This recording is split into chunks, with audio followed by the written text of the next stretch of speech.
Getting in the zone, Eala joins solid Kooyong Classic lineup.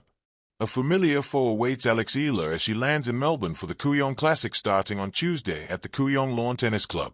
Former number 17 and Paris Olympic silver medalist Donna Vikic of Croatia will face the world number 53 Eala as they join their final tournament before the main draw of the Australian Open starts on the 18th of January at Melbourne Park. Also joining the three-day exhibition tournament are world number 121 and local bet Priscilla Hahn and multiple Grand Slam mixed doubles champion Daniela Hantuchova. The 29-year-old Vikic was Eala's first victim in the Auckland Open last week after a 4-6, 6-4, 6-4 victory in the round of 32 at the Manuka Doctor Arena in New Zealand. Since the victory, Eala went on a solid win streak, sweeping past Croatian Neta Petra Markovic, 6-0, 6-2 in the last 16 and world number 52 Magdalena of Poland, 6-3, 6-2, in the quarterfinal.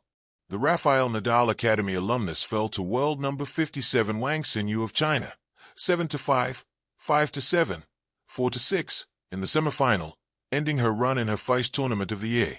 Till my heart stops. So close yet so far. Thank you Auckland for the warmest hospitality to start the year. Truly felt the Wairua, Eala posted on social media after her Auckland Open stint. Eala even made it to the semifinal of the women's doubles with world number 35 Eva Jovic of the United States, posting a 7-6, 6-1 statement win over world number 13 Elena Svitolina of Ukraine and seven-time Grand Slam champion Venus Williams in the round of 16. They breezed past the quarterfinal after a walkover win over Jessica Malakova of the Czech Republic and Renata Zarazua of Mexico before suffering a 5-7, 3-6 loss to Chinese Neta Shuyifan and Yang Zhaoxian in the semifinal. Eala is expected to reach a new career-high ranking of number 49 this week as she enters her fourth career Grand Slam. She also pocketed $12,331, P731-178, from the Auckland Open for making it far into the semis. After the Kooyong Classic, Eala will have a few days of rest before she competes in the Australian Open. The first thing you notice about Kooyong in January is the quiet confidence of the place. It doesn't shout. It doesn't need to. The grass courts lie there like well-kept secrets, steeped in history, absorbing the footfalls of players who arrive carrying more than just rackets in their bags. They bring expectations, nerves, ambition, and, if they're lucky, a sense of rhythm that athletes call the zone. This year, that rhythm gains a fresh note as Eala steps into the Kooyong Classic lineup. For Eala, the Kooyong Classic is not merely an exhibition tucked neatly before the Australian Open. It is a threshold, a space between preparation and proof. A place where legends once tuned their games and where emerging players test whether their internal compass still points true under pressure. Joining a solid field of established names and hungry contenders, Eala's presence adds something different: youthful clarity, quiet resolve, and the unmistakable feeling of a story still unfolding. The zone is not a place, it's a state. Tennis players speak of the zone in hushed tones, as if saying it too loudly might scare it away. It's that rare state where the ball looks larger, the court wider, and time itself seems to stretch just enough to allow perfect decisions. You don't force your way into it. You arrive there, sometimes unexpectedly, after hours, years of repetition. For Eala, getting into the zone has never been about theatrics. Her game has been shaped by discipline and patience, by early mornings and long rallies, by learning how to lose as thoughtfully as she learns how to win. Kooyong, with its intimate stands and tradition-soaked air, offers a setting that rewards exactly that kind of mindset. Hey, the noise is different. It's not the deafening roar of a Grand Slam stadium but a concentrated murmur. Fans who know the game, who lean forward at the change of direction in a rally, who appreciate a well-constructed point as much as a blistering winner. For a player like Eala, this environment doesn't distract, it sharpens. A lineup that tests more than technique. The Kooyong Classic has always been about contrast, seasoned stars refining their weapons, comeback stories searching for rhythm, and rising talents measuring themselves against proven steel.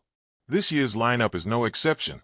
Experience shares the court with ambition, and reputations are set aside once the first ball is struck. For Eala, standing across the net from players who have already carved their names into the sport is part of the education.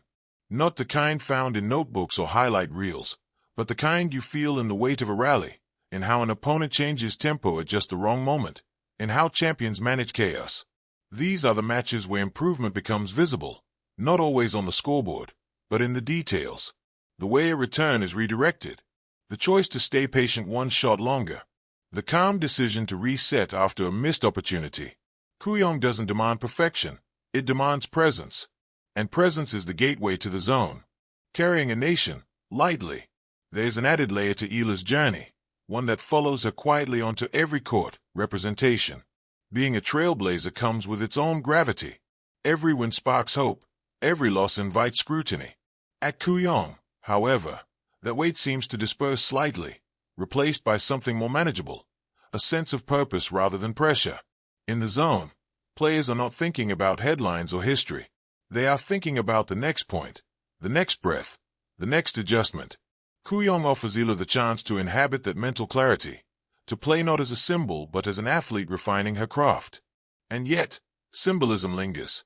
For young fans watching from afar, seeing Eala share a stage with established names is a quiet affirmation that pathways exist, that global tennis is wide enough to hold new voices. Kooyong becomes not just a warm-up event, but a window. Grass, memory, and momentum. Grass courts have their own personality. They reward decisiveness and punish hesitation. The bounce is lower, the rallies often shorter, and the margin for doubt slimmer. On grass, instinct matters. You commit, or you fall behind. This surface suits the idea of getting in the zone because it strips the game down to essentials. Serve, move, react, trust. There's no time to overthink, which is precisely why players either find clarity or unravel quickly. For Eala, adapting to grass at Kooyong is as much about mental agility as physical adjustment. Each match becomes a conversation with the surface, a negotiation between control and courage. When that negotiation clicks, the zone isn't far behind. Momentum, too, behaves differently here. A few clean points can tilt a set.